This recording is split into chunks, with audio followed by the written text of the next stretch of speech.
नमस्कार, मैं हूं तुषार और आप देख रहे हैं मृदुभाषी की खास पेशकश नेशनल बुलेटिन, जिसमें हम आपको बताएंगे हमारे देश और समाज से जुड़ी आज की वो तमाम बड़ी खबरें जो आपको जानना बेहद जरूरी है। तो चलिए शुरू करते हैं आज की बड़ी खबरों का सार गर्भित रिवीजन।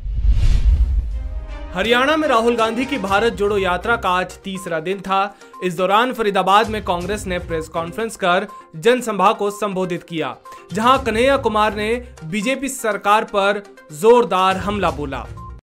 कोई समझाए इन प्रचंड मूर्खों को, कोरोना बहाना नहीं, बीमारी है। ये ऐसा नहीं है कि स्कूल जाने का मन नहीं है तो बच्चा नहीं करता है, मम्मी दांत में दर्द हो रहा है। ये बहाना नहीं है, ये बीमारी है। और इस बीमारी को लेकर के राहुल जी इस देश के पहले नेता हैं जो सरकार को सबसे पहले चिट्ठी लिखे थे। और ये वो लोग सवाल पूछ रहे हैं। मुझे तो कभी लगता है कि कुछ स्पेशल रिलेशन है बीजेपी का कोरोना से। उसकी रैली में नहीं जाता है, दूसरी की रैली में चला जाता है। और डे नाइट का सेंस कितना है कोरोना को, दिन में हो जाता है, रात में नहीं होता है। आप लोगों ने देखा ना, पार्लियामेंट में कोरोना था, मास्क लगाए हुए थे। शादी में जाते जाते कोरोना चला गया, छुट्टी पे चला जाता है, आराम करता है। ये मजाक बना दिया। मिर्जापुर के एक टीवी मैकेनिक की बेटी नेशनल डिफेंस एकेडमी की परीक्षा में सिलेक्ट हो गई है। उसे फ्लाइंग विंग में महिलाओं के लिए आरक्षित 19 सीटों में दूसरा स्थान मिला है। इस तरह से सानिया मिर्जा के फाइटर पायलट बनने का रास्ता खुल गया है। सानिया मिर्जा एनडीए से पास आउट होकर देश की पहली मुस्लिम महिला फाइटर पायलट बनेगी। पैशन आया कि मुझे भी ऐसा ही कुछ करना है जो आज की गर्ल कम्युनिटी है उनको ज़्यादा से ज़्यादा इंस्पायर करे। तो वहाँ से मैंने ये सपना देखा था और फिर एनडीए की वैकेंसीज आई। 19 सीट्स में से 2 सीट्स फ्लाइंग के लिए हैं, जिसमें मेरा दूसरा पोजीशन है। और मैंने एग्ज़ाम दिया और मैं फ्लाइंग के लिए सेलेक्टेड हुई। कैसा लग रहा है अंदर से, कितनी खुशी है आपको? देखिए, अगर आप इसकी बात करेंगे तो मुझे इसकी बहुत ज़्यादा खुशी है, क्योंकि खुशी इसलिए है कि मैं हमेशा से चाहती थी कि लोगों को मोटिवेट कर सकूं। जो यहाँ की स्पेशली गर्ल कम्युनिटी है सोसाइटी की, उसको मैं हमेशा से चाहती थी कि हाँ, लड़कियाँ जो है वो पढ़े लिखें। जैसा कि हम देखते हैं हमारी सोसाइटी में क्या होता है कि लड़कियों के जो पेरेंट्स होते हैं अपना सारा पैसा उनकी डाउरी में लगा के उनकी आगे चल के मैरिज कर देते हैं। यहाँ लड़कियाँ हैं जो बहुत कम लड़कियाँ हैं जो बीएससी करती हैं, बीटेक कर रही हैं। जनरली लड़कियाँ 12th करती हैं, बीए करती हैं, दैट इज़ इट। तो ये मेरा एक पेरेंट्स का सपोर्ट था, मेरी मदर का काफ़ी ज़्यादा सपोर्ट रहा है, मेरे फादर का बहुत सपोर्ट रहा है कि हाँ बेटा, हम आपके ऊपर ऐसा कोई प्रेशर नहीं डालेंगे, अगर आप कुछ करना चाहते हो तो वी विल सपोर्ट यू। तो उसी सपोर्ट से मैं कर पाई और काफ़ी खुशी है इस बात की कि मैं करने जा रही हूँ जो वो बहुत ही ज़्यादा इंस्पिरेशन है। जैसे अवनी चतुर्वेदी से मैं इंस्पायर होती हूँ, मे बी परहैप्स फ्यूचर में मुझसे भी काफ़ी लोग इंस्पायर होंगे। बिहार के आरा में देश विरोधी नारेबाजी का वीडियो तेजी से वायरल हो रहा है। वीडियो में कुछ युवक पाकिस्तान जिंदाबाद के नारे लगाते सुने जा रहे हैं। वीडियो में देखा जा सकता है कि समूह में कुछ युवक एक ट्रॉफी के साथ जश्न मना रहे हैं और इस दौरान इनमें मौजूद कुछ लड़के पाकिस्तान जिंदाबाद के नारे लगाते हैं। पुलिस ने मामले में 5 युवकों को गिरफ्तार किया है। आरएसएस पहली बार क्रिसमस भोज का आयोजन करने जा रहा है। बताया जा रहा है कि इसमें कश्मीर से केरल तक के चर्च प्रमुखों को आमंत्रित किया गया है। इसे लेकर मुख्यमंत्री भूपेश बघेल ने संघ और भाजपा पर निशाना साधा है।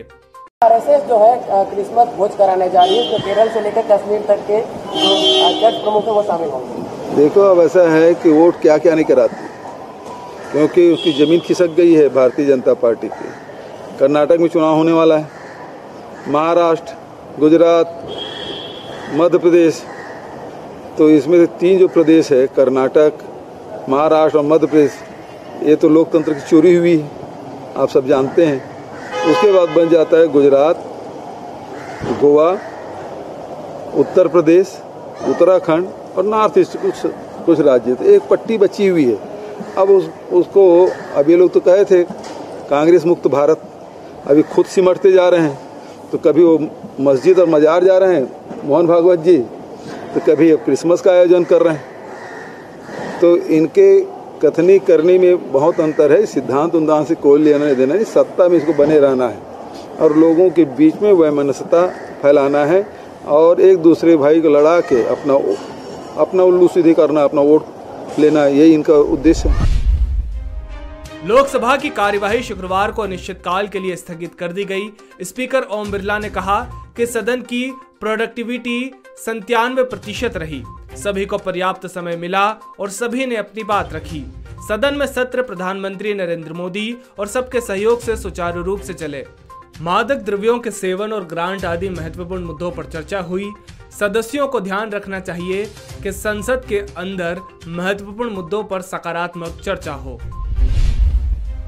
बीजेपी के प्रवक्ता शहजाद पूनावाला ने राहुल गांधी पर निशाना साधते हुए कहा कि राहुल गांधी हिमाचल सीएम से मिले थे, बाद में वे कोविड संक्रमित हुए।